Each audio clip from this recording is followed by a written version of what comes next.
10 जनवरी 2025 Texas, America. Airport जाने से सिर्फ आधा घंटा पहले एक 23 साल की ब्रिटिश लड़की को उसके अपने पिता ने गोली मार दी। उसका नाम था लूसी हैरिसन। लूसी इंग्लैंड के चेशायर की रहने वाली थी। वो 23 साल की थी और एक फैशन ब्रांड में फैशन बायर के रूप में काम करती थी। जनवरी 2025 में वो अपने बॉयफ्रेंड सैम लिटलर के साथ छुट्टियां मनाने टेक्सास गई थी, जहां वो अपने पिता क्रिस हैरिसन के घर पर ठहरी हुई थी।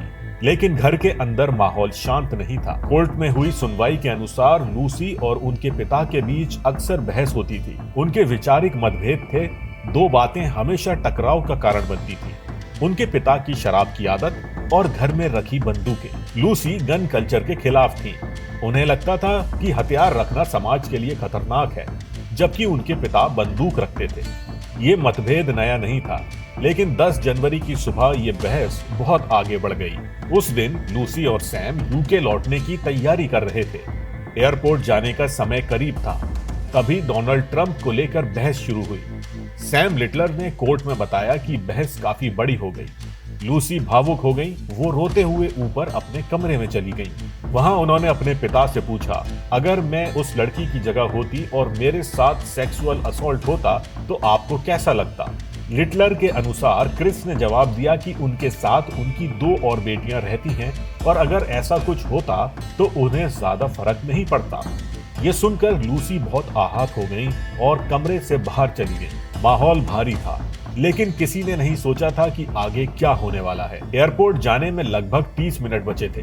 क्रिस हैरिसन ने अपनी बेटी लूसी का हाथ पकड़ा और उन्हें बेडरूम में ले गए। लूसी के बॉयफ्रेंड सैम नीचे ही रहे। करीब 15 सेकंड बाद एक तेज आवाज आई, गोली चलने की आवाज। आवाज सुनकर सैम कमरे की तरफ दौड़े। लूसी बाथरूम के पास फर्श पर गिरी हुई थी। उनके सीने में गोली लगी थी। उनके पिता गुस्से में जोर जोर से चिल्ला रहे थे। इमरजेंसी सर्विस बुलाई गई, लेकिन लूसी को वहीं मृत घोषित कर दिया गया। एक छुट्टी की यात्रा वहीं खत्म हो गई। घटना के बाद सवाल उठे, गोली कैसे चली? कोर्ट में क्रिस हैरिसन मौजूद नहीं थे। उन्होंने लिखित में बयान दिया। उन्होंने कहा कि उस दिन उन्होंने लगभग पूरी वाइन की बोतल पी ली थी और ये भी माना कि वो पहले शराब की लत से जूझ चुके हैं। उनके अनुसार वो टीवी पर गन क्राइम की खबर देख रहे थे। उन्होंने लूसी से पूछा क्या वो उनकी जी-लॉक 9mm पिस्तौल देखना चाहती हैं। दोनों बेडरूम में गए। उन्होंने कहा, जैसे ही उन्होंने लूसी को दिखाने के लिए बंदूक उठाई, अचानक गोली चल गई। उन्हें याद नहीं कि उनकी उंगली ट्रिगर पर थी या नहीं। पुलिस अधिकारी ने कहा कि उनके मुंह से शराब की गंध आ रही थी। सीसीटीवी में भी उन्हें उस दिन वाइन खरीदते भी देखा गया था। अब जान लेते हैं इस केस पर अमेरिका का कानून क्या कहता है और क्या कानूनी कार्रवाई हुई। टेक्सास पुलिस ने मामले की जांच की। इसे संभावित मैन स्लॉटर या मर्डर माना गया, लेकिन कॉलिन काउंटी की ग्रैंड जूरी ने कहा कि आरोप लगाने के लिए पर्याप्त सबूत नहीं है, इसलिए अमेरिका में कोई आपराधिक केस आगे नहीं बढ़ा।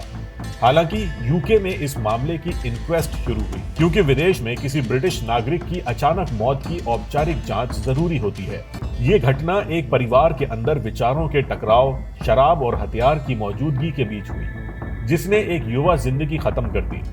लूसी के पिता क्रिस हैरिसन अपनी विचारधारा और गन कल्चर को अपने पारिवारिक रिश्तों से भी ऊपर रखते थे। उसके लिए हथियार सिर्फ सुरक्षा का साधन नहीं, बल्कि उसकी पहचान और शक्ति का प्रतीक बन चुके थे। समय के साथ उसका जुनून इतना बढ़ गया कि उसने अपनी ही बेटी की भावनाओं, उसके विचारों और अपने रिश्ते की अहमियत को नजरअंदाज कर दिया। जब बेटी ने उसके इस सोच का विरोध किया तो वो क्रोध और अहंकार में अंधा हो गया। अंततः इसी अंधभक्ति और रिश्तों से अधिक हथियारों को महत्व देने की मानसिकता ने उसे इतना निर्दयी बना दिया कि उसने अपनी ही बेटी की जान ले ली। लूसी की मां ने कहा, लूसी बहुत संवेदनशील और जिंदा दिल लड़की थी। वो जिन बातों को सही मानती थी उन पर खुलकर बोलती थी। वो अपने विचारों से पीछे नहीं हटती थी।